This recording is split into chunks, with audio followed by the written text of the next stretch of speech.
To the blend. So they say that men are from Mars, women are from Venus. But when it comes to retirement planning, our next guests say couples need to make sure they're on the same planet, at least in the same solar system. That'd be helpful. Two of these Southern Nevada's premier retirement advisors, Ashton and Nick Strobelt, they're here to break it down. They're from Ashton Strobelt, and they're fondly referred to as Nevada's retirement partners. Abe and Nick, great having you again. Yeah, thanks for having us back. I I can't believe they didn't ask you to shimmy. Well, they were just shimmying out. I know that, but they didn't ask you. So unbelievable. I thought for sure the last time they did, trust me, it's the liability. No one wants the liability. Or the lawsuits. Yeah, exactly. Let's talk about finances. This seems to be a thing that people they butt heads on these in relationships, and it seems to get to a fever pitch right around retirement. Yeah. Why is that? The reason why it gets to a fever pitch is because they haven't been communicating the entire time and planning for retirement, Sean. And I had a great sit down last evening with a couple who is on the edge of retirement.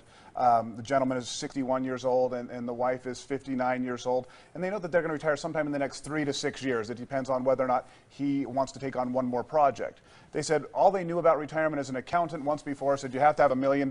We talked about that in the past, Sean. Yeah, is there a certain number? Yeah. And it was kind of a discouraging for them because they thought, well, we're not quite there to $1 million, and maybe we'll be, maybe we won't. We started to talk about details about what does it look like if you get your house paid off, and how much less savings do you have to have if the home is actually paid off. We started to talk about if they were going to have a second home or if they were going to be snowbirds, and started to understand Social Security and that income. And what they were having is they were having the first conversation about retirement together in front of me. So that's where it becomes very important to have had those conversations for 10, 15, 20 years before retirement. We were saying, what are our goals? What do we want to do? I asked them, what do you want to leave to the heirs after you're gone? And they said, we've never discussed it. Do we want to spend it all and have the last check to the undertaker bounce? Or do we want to leave a lot of money to our kids? And they looked at each other and said, well, we've never actually had that conversation. So my first piece of advice, of course, would be to communicate about retirement, talk about what it looks like for you as a couple. Absolutely. That's tip number one, as a matter of fact. And Nick, just to confirm, when you're doing your taxes and it asks what your profession is, it's not marriage counselor. It's financial planner. Although that should be probably a secondary degree that we get to do this, but because it comes up so often. But like Abe said, it's often communication doesn't happen in finances nearly as much as it should. Yeah. And so when someone comes up to our office for the first time and says, hey, what's going on?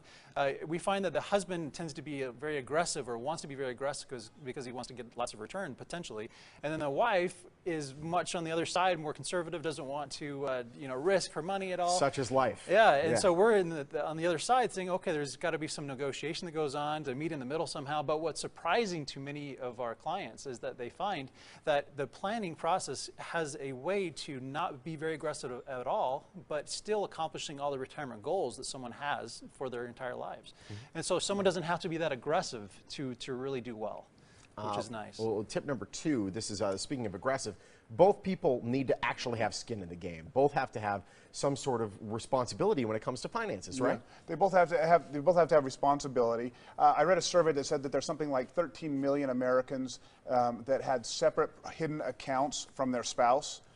That's starting down the wrong path. There's another one that, so I can't remember the exact percentage, but it was a great percentage of people who have spent more than 500, in a survey of those who spent more, I think it was more than 20% of Americans have spent more than $500 without letting their spouse know. And my wife and I, we have a rule that, if we're going to spend more than $500, we'll let the other, not that it's permission, but we'll let the other spouse know that we're going to spend more than $500. So I always do $4.99 payment plans, so it's $25,000 later and 25 years later. So but the point being is, anytime we're going to spend more than $500, we at least do a shout out and say, hey, this is what's going to happen. And that communication worked for you. That was unique for your household. That worked. Yeah. And everyone has their own thing that works for them. Well, it's those secrets that'll end up getting you in hot water, both financially and relationship-wise, and that's why it's tip number three: don't have secrets. Don't have secrets. Financially, they will come out at some point. We talk about going to see the accountant almost like going to confession with a priest, because you're looking at the last 12 months of everything's going to start. You can't hide money from the IRS, which means when you're doing your taxes and a husband and wife both have to sign that return, all of a sudden, if there was more income that came in than the family budget saw, where's the discrepancy here? Where did this money go? And the truth is instead of being afraid of that conversation, I think many spouses have some fear about having that conversation. Often we like to be in the room if it's the first time that they're going to have a retirement conversation, because we can take away some of the fear and they can talk about what they really want. I don't want to be the mediator. But sometimes we end up that way. But what we are is the clarifier.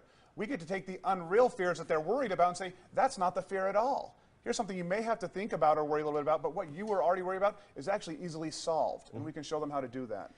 Quickly, you have a special offer for viewers this morning. Yeah, we are offering for the first 10 callers to call in just a complimentary consultation. We've got a book when they call in for this complimentary consultation that we're going to give them when they show up to the book, or when they show up to the office. We're going to give them a copy of the Stress-Free Retirement. Excellent. And we'd love to have them come in, husbands and wives, to sit down and have that consultation. I know you want to show the socks. We have 10 seconds You've left. You've been waiting the whole time. I want to make sure. You're going pink, I'll go pink with the polka dots. I'll go first, because I've got the pink and black polka dots. Okay, and I am going full-blown cheeseburger. Full-blown cheeseburger. I don't know. I think Sean might have us beat this time. There we go. Sean's the winner. Unbelievable. Abe, I've stepped up my game. You watch out. It's great having you. Gentlemen, thank you so much. Retirement Brothers, they have you set aside some time for you and your spouse. Maybe you should set aside some time for you and your spouse as well and receive a complimentary appointment. First 10 callers, you're going to get in on this special. The number's right there on your screen. Abe and Nick, they can help you and your spouse retire successfully. For more information, right there on your screen, you can go to the website or call the phone number. They also have their own radio show that airs on 3 different stations in the area, and who knows, they could save your marriage. Up next.